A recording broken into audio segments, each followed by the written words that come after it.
Paz do Senhor, amém? Amém. Amém. Responsabilidade, hein? O culto começou na sexta, ontem foi bom, eu não tinha final de semana melhor para mim pregar. Pegar o altar quentinho. Amém? Irmãos, eu vou falar uma frase que o pastor sempre fala. Eu vou pregar só uns 10, 15 minutinhos só. Amém? Peço que os irmãos abrem as vossas Bíblias em Juízes. Livro de Juízes. Amém. Amém, amém. Livro de Juízes, capítulo 6. Vai contar a história de um moço. Juízes 6, eu vou ler do primeiro versículo a mais alguns em diante, aí, até capítulo 6. Juízes 6. Quem achou diz amém? Amém. Amém. Ó, a igreja está. A minha versão vai estar um pouco mais nova, meio Nutella. Em Juízes 6 está dizendo assim: e os israelitas fizeram o que era mal aos olhos do Senhor. Por isso o Senhor os entregou nas mãos dos midianitas. Irmãos, os midianitas eram um povo muito ruim. Os midianitas não são os irmãos da mídia. Amém? Durante 7 anos. Os midianitas eram tão cruéis que os israelitas fizeram para si esconderijos nas montanhas, nas cavernas e nas fortalezas. Sempre que os israelitas faziam plantios, os saqueadores de Midian, de Amaleque e de outros povos do leste atacavam Israel. E acampavam na terra e destruíam as plantações, até Gaza. Levavam ovelhas, bois e jumentos, e não deixavam coisa alguma para Israel comer. Esses bandos inimigos que vinham com seus rebanhos e tendas eram como uma praga de gafanhotos. Chegavam em camelos tão numerosos que era impossível contá-los. E só partiram quando a terra estava devastada. Os midianitas reduziram Israel à mais absoluta pobreza, e o povo pediu socorro ao Senhor. Quando os israelitas clamavam ao Senhor por causa de Midian, o Senhor lhes enviou um profeta que disse assim: assim diz o Senhor, Deus de Israel, eu os tirei da escravidão no Egito, eu os livrei dos egípcios e de todos os que os oprimiam. Expulsei seus inimigos e dei a vocês a terra deles. Disse a vocês: eu sou o Senhor seu Deus. Não adorem os deuses dos amorreus em cujas terras agora vivem, mas vocês não me deram ouvidos. Podem se assentar, igreja. Amém.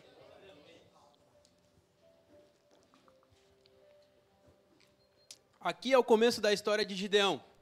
Eu não mencionei o nome dele ainda. Mais uma vez, o texto começa dizendo que mais uma vez o povo de Israel fez o que era mal aos olhos do Senhor. Em algumas versões ela está dizendo que eles se prostituíram. O que era se prostituir? Adorar outros deuses. Na época tinha Baal e alguns outros deuses mais. E o mais interessante de tudo isso é que Deus enviou, e o livro de Juízes é uma constante. O povo de Israel clamava, vinha um juiz, eles tinham um tempo de paz, eles voltavam a se prostituir, eles voltavam a adorar outros deuses, eles voltaram a fazer o que era mal aos olhos do Senhor. E o povo se esqueceu de Deus um tempo, e Deus mandou o povo os midianitas, que não são, lembrando, não são os irmãos da mídia, não é o irmão que tira foto. E esse povo era tão cruel que ele oprimiu o povo de Israel, que eles tiveram que se esconder em cavernas, eles tiveram que fazer esconderijos. E o mais interessante de tudo, que os outros juízes, Deus já levantava um juiz, e nesse caso não. Antes de Deus trazer Gideão até o povo de Israel, até libertar o povo, Deus ele levantou um profeta, que ele falou: eu fiz tudo isso para vocês, eu fiz tudo isso e vocês não se arrependem. Vocês estão clamando a mim porque vocês precisam de uma solução, vocês precisam parar de se esconder. E é aí que eu comecei a entender que em todo o livro de Juízes, o povo, eles não tiveram um arrependimento genuíno. Eles queriam que aquilo acabasse no momento. E antes de Gideão se levantar, que Gideão também, eu lendo um pouco em casa, lendo um pouco não, eu li bastante, Gideão, ele não teve um contato assim, de ver o que Deus tinha realmente feito. Ele só ouvia dizer, ele não tinha uma intimidade. O pastor começou o culto falando de intimidade. Gideão, ele não tinha uma intimidade com Deus. Ele estava num ambiente de esconderijo, ele só ouvia falar das histórias que Deus tinha feito naquela época. Aí, voltando aqui, aí nesse contexto, Deus levanta um profeta, no qual não menciona o nome, mas ele traz um profeta, e o profeta fala, eu libertei vocês do Egito, eu mandei o maná, eu fiz de tudo, e vocês ainda adoraram outros deuses. E muitas vezes a gente pede socorro, em últimos casos, e não porque a gente se arrepende de algum pecado, mas que a gente acha que aquele pecado acarretou alguma coisa. Aquilo que a gente fez de mal acarretou alguma coisa que a gente precisa não pedir um perdão, mas a gente clama a Deus para Deus parar com aquilo ali. E a gente esquece de pedir realmente perdão. Perdão para Deus não... E tem uma diferença entre perdão e só se arrepender. O povo se arrependeu do que tinha feito, mas continuava fazendo. Porque no livro de Juízes tem... levantado vários juízes. Começa com Otiniel, tem o Fortão lá, tem Débora, tem Gideão. O Fortão lá é Sansão, gente. Calma, eu estava zoando. E isso me fez refletir, porque será que a gente se arrepende realmente de coração? Quando a gente vem para o culto, será que quando a gente peca a todo momento? Até quando a gente pensa em não pecar, a gente já pensou. E já pecou. Será que esse arrependimento que a gente tem, ou esse Senhor, eu preciso entender que eu preciso me entregar a Ti, tudo. Porque não é porque a gente se arrepende que Ele nos salva. Ele nos salvou, é por isso que a gente se arrepende. A gente se arrepende porque mais para frente Ele vai colocar o próprio Filho no madeiro. E é isso que, nos dias de hoje, a gente pode se arrepender, olhar para o madeiro e dizer... Eu preciso me arrepender, eu preciso ter uma vida com Ele. E voltando um pouco para a história de Gideão, e mais para frente, eu vou continuar lendo aqui. Então o anjo do Senhor veio e sentou-se debaixo de um grande carvalho, em Ofra, que pertencia a Joás, do clã de Abiezer. Gideão, filho de Joás, estava debulhando trigo no fundo de uma prensa de uvas, ou no lagar.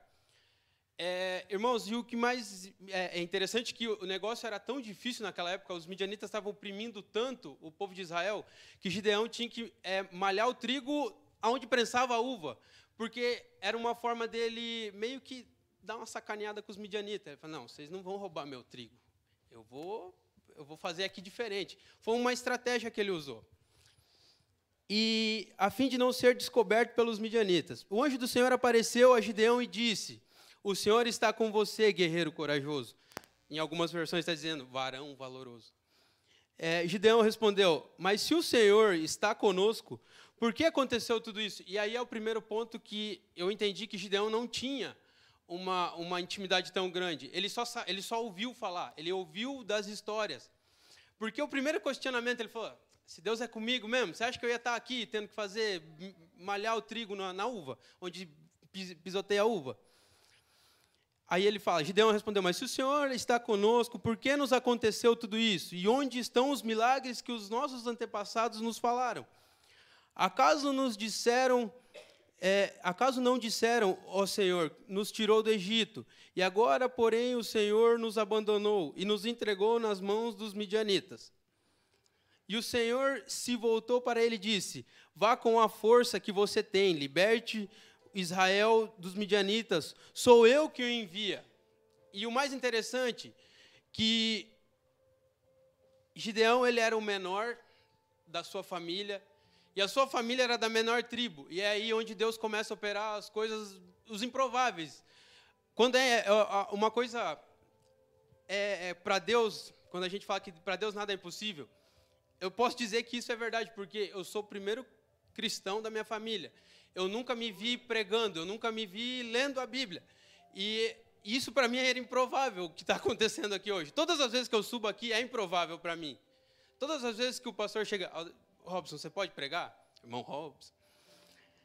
Toda vez que ele chega para mim, era improvável na minha mente. Eu nunca lembraria, nunca me vejo pregando. Esses dias até eu estava conversando com o pessoal da minha família, minha prima. Ela falando, pô, você zoava os crentes, você ficava imitando. E hoje você está firme e forte na igreja. Eu falei, não vamos entrar em detalhes, porque quando Deus faz, Deus faz. E eu lembro que ela terminou a conversa dizendo assim, é muito melhor hoje você estar perto de Deus, você estar na casa de Deus, do que você estar fazendo coisa errada. E ela falou, eu fico muito feliz. E até conversando com a minha mãe, até hoje era para eles estarem aqui, infelizmente não foi da vontade do Senhor, mas ela me mandou uma mensagem assim, falou, filho, eu te amo muito, e eu fico muito orgulhoso de ver você hoje na casa de Deus, falando de Deus. É uma mudança radical ver você hoje na casa de Deus. E quando eu vejo Deus pegando Gideão, o menor da menor tribo, da menor casa, o menor da casa, para ser o libertador de Israel, e a forma que ele libertou Israel foi diferente. E o texto vai continuar dizendo assim, deixa eu ver, mas o Senhor, como posso libertar Israel? Gideão falando, perguntou, meu clã é o mais fraco de toda a tribo de Manassés, e eu sou o menos importante da minha família. Deus não está ligando para o teu tamanho que as pessoas vê. A gente olha com olhos carnais, a gente vê, Deus ele vê o coração, e às vezes Gideão, naquela atitude de fazer o diferente, ele falou, eu preciso, e eu creio que a atitude dele de ele malhar o trigo no lagar, ele fazer algo diferente, ele falou, eu preciso que a minha família continue tendo comida, porque naquela época já não tinha mais comida. Deus falou, ó, tá ali eu acho que alguém está fazendo algo diferente, e é do jeito diferente. Deus não faz o normal, irmão, Deus não faz o normal, é o sobrenatural, é que a gente não entende o sobrenatural de Deus. Esse é o negócio. A partir do momento que a gente começa a olhar com os olhos espirituais, a gente começa a viver o sobrenatural, e o sobrenatural começa a se tornar normal. O que a gente viveu aqui sexta, para muitos é sobrenatural, o que aconteceu com Mateus, para muitos é sobrenatural, mas quando você começa a viver, a andar com os olhos espirituais, você começa a achar normal, porque é normal quando o Espírito Santo se revela. É normal quando ele começa a passear na casa. Amém? Peraí, deixa eu tomar água. Um leve Parkinson.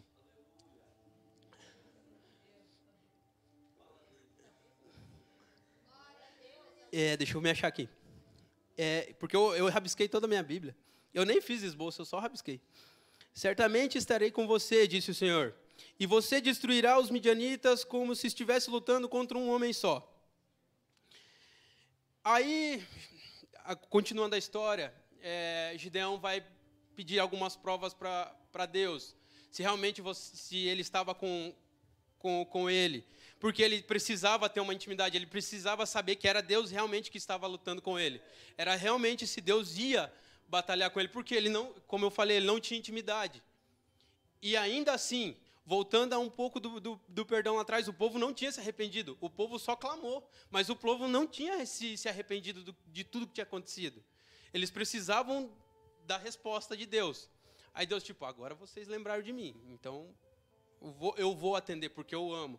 E às vezes, no livro de Juízes, Deus permitia que acontecesse as coisas, igual aqui, eles ficaram reféns 7 anos. E o povo, e a primeira pergunta de Gideão foi, se o Senhor está realmente comigo, por que tudo isso aconteceu? É porque a gente não entende o amor de pai. A gente acha que o amor tudo é lindo, tudo é sim.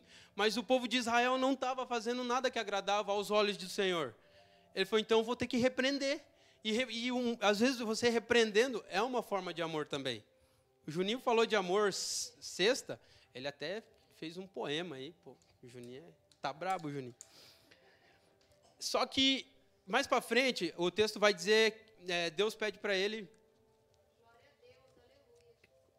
destruir o altar de Baal e Aserá. E o mais incrível é que o altar tinha sido construído pela própria família. O próprio pai tinha construído. O próprio pai cuidava desse altar. Aí ele falou, não vou fazer isso à noite.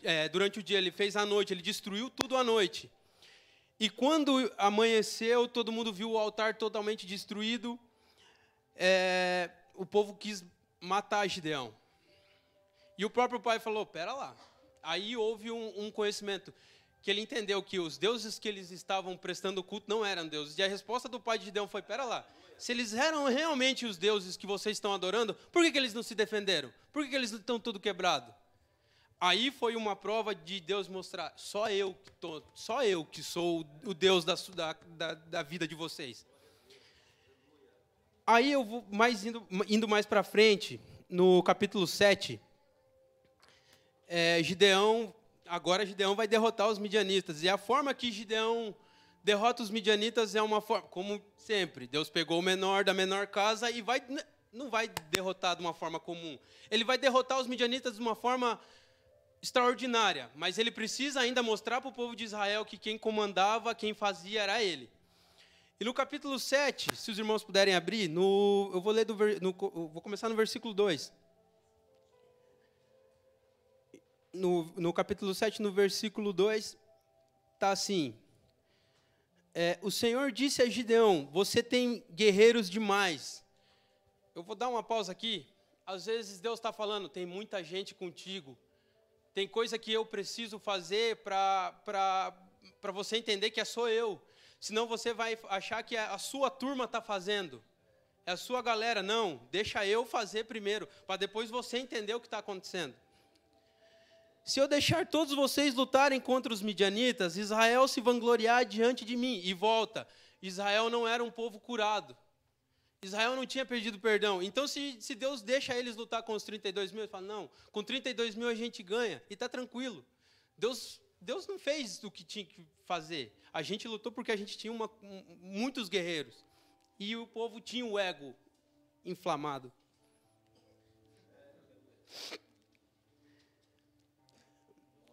Diante de mim, dizendo que libertou por sua própria força. Portanto, diga ao povo, quem estiver com medo e assustado, pode deixar este monte e voltar para casa. Tem muitas vezes que na nossa vida, Deus vai tirar pessoas e vai deixar a gente sozinho, ou vai reduzir as pessoas que estão, porque é uma frase que até o mundo fala, os verdadeiros eu sei quem são.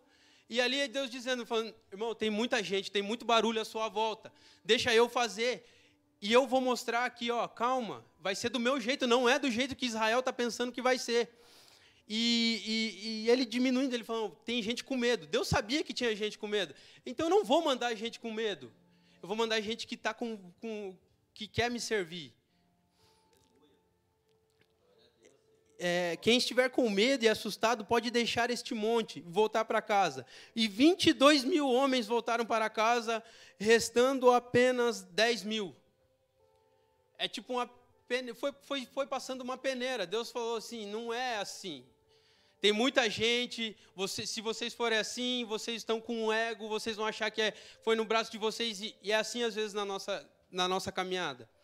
Às vezes, a gente depende de alguns fatores para vir na igreja. Às vezes, a gente precisa de pessoas, ou até que o culto toque uma música que a gente quer, mas não é assim. Não é como a gente quer, é como o Pai quer. Deus faz do jeito dele. E a gente tem que entender que sempre será do jeito dele. A Ludmila contou um testemunho ontem sobre eu ter... foi engraçado. É engraçado hoje, mas quando eu fui demitido, ela conseguiu um trabalho no mês seguinte. Foi Deus dizendo, é do meu jeito. Não vou deixar vocês passarem necessidade. Só que eu não entendia, porque eu entendia que era a força do meu braço que tinha que ser. Era o meu entendimento. Eu falei, não, Senhor, eu sou o homem da casa. Como que o homem da casa, do dia para a noite, vai começar a lavar a louça? Brincadeira, eu já lavava antes.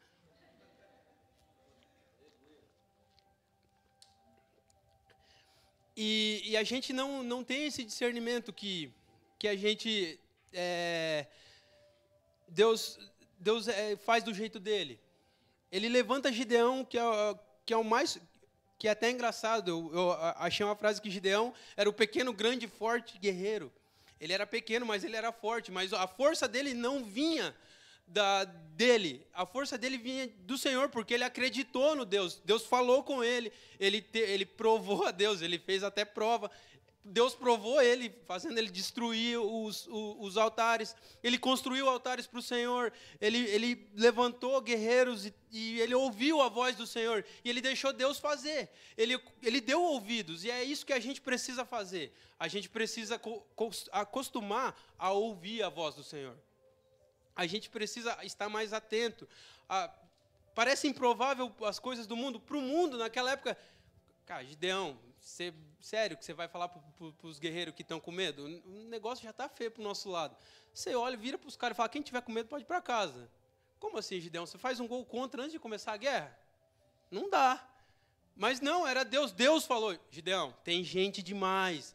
Tem muita gente. Se vocês forem assim, não vai ser do meu jeito. Vai ser do jeito de vocês. Deixa eu ver que eu agora me perdi um pouquinho. Aí, continuando, o Senhor, porém, disse a Gideão, seu exército está grande demais, desça eles até uma fonte, e eu os provarei para determinar quem irá com você e quem não irá.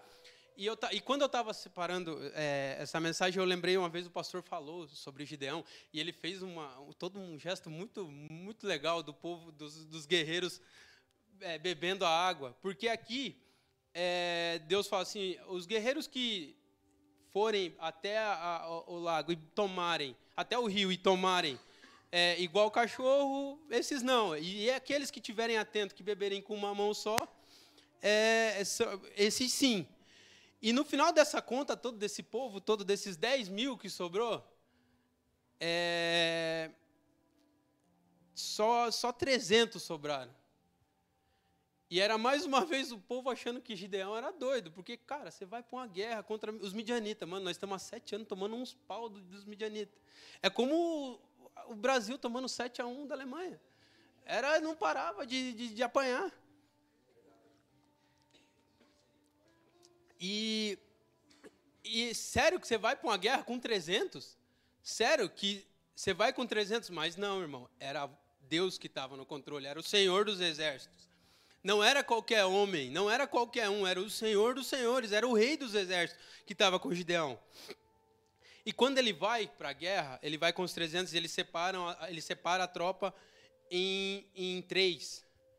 E o mais engraçado de tudo é que ele vai para uma guerra e não leva arma. Ele não levou arma nenhuma.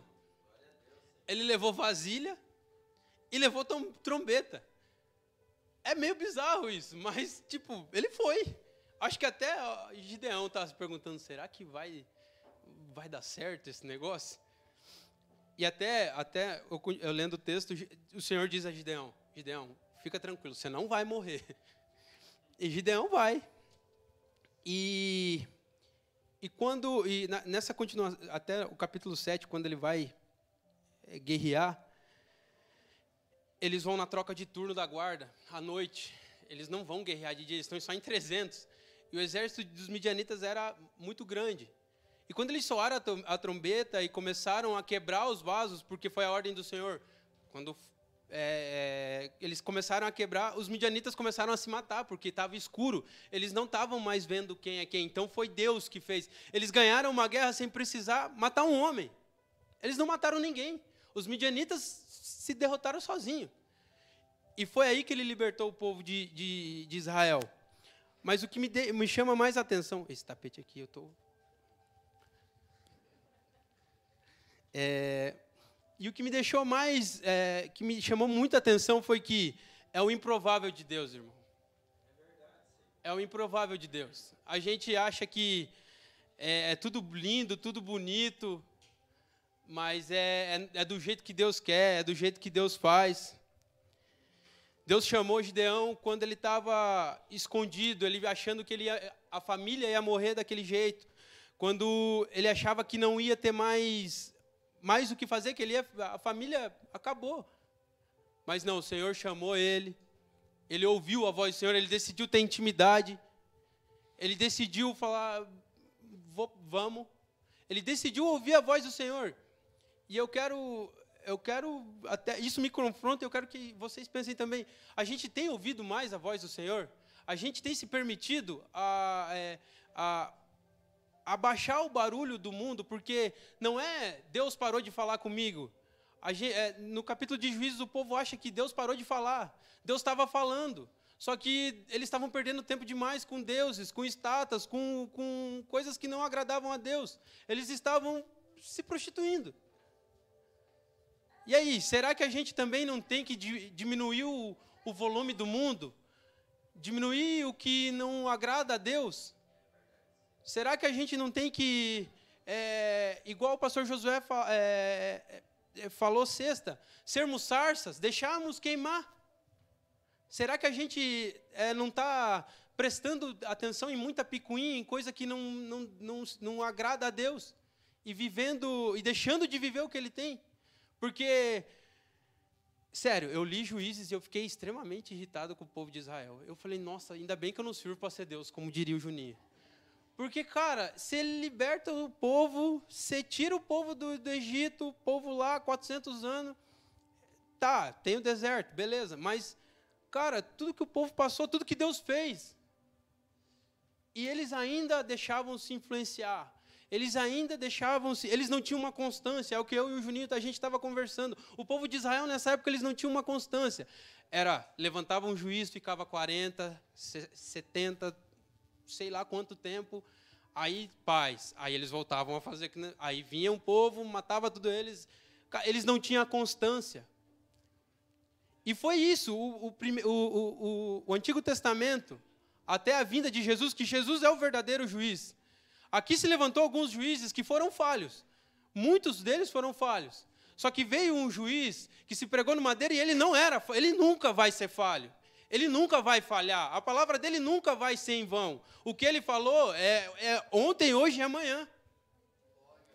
Amém? E eu vejo nesse texto Gideão ainda questionando, Gideão tendo dúvidas, e aí eu me coloco, às vezes eu tenho dúvidas. Eu, quando estava lendo o Senhor, será que é para eu pregar mesmo? Porque eu me questiono. Eu acho que eu não estou preparado, eu não tenho vocação, eu não sei, mas eu estou aqui, eu estou disposto. Eu acho que a gente tem que ter essa disposição. Falar, Senhor, me usa do jeito que o Senhor quer, eu sou um vaso. E foi nesse momento que Gideão entendeu, eu preciso, Senhor, meu povo está passando necessidade, meu povo precisa ser liberto, então me usa do jeito que o Senhor quiser. Se vai ser com 300, vamos com 300. E a gente vai ganhar, porque não é para a honra e glória do meu nome. Porque Gideão morre, e o povo volta a pecar contra Deus. E Deus tem que levantar outro juiz. É por ele, Deus, ele continuou sendo Deus em todos os momentos. No momento que o povo estava ali passando os 7 anos. Só que ele esperou o povo clamar. Porque imagina se Deus deixasse eles à vontade. Eles adorando a outro Deus e Deus ali, mandando as bênçãos. Não é assim, irmãos. A gente tem que buscar. O que eu e o Juninho, a gente conversou sobre constância, é muito real. A constância é o que nos mantém. Não é a gente buscar a Deus no dia quando está fácil. Porque quando Gideão derrotou e assumiu ali, ele não foi o rei e tal, mas ele libertou o povo e ficou 40 anos de paz. Certeza que o povo não estava curado e o povo ainda flertou muito com o pecado. Tanto que ele morre e eles voltam a pecar, eles voltam a fazer coisas erradas. Então, irmãos, a nossa vida também tem que ser de contínua constância. A gente tem que queimar sempre. A gente tem que ouvir a voz do Senhor, se arrepender, ouvir e continuar queimando. Deixa eu tomar uma água.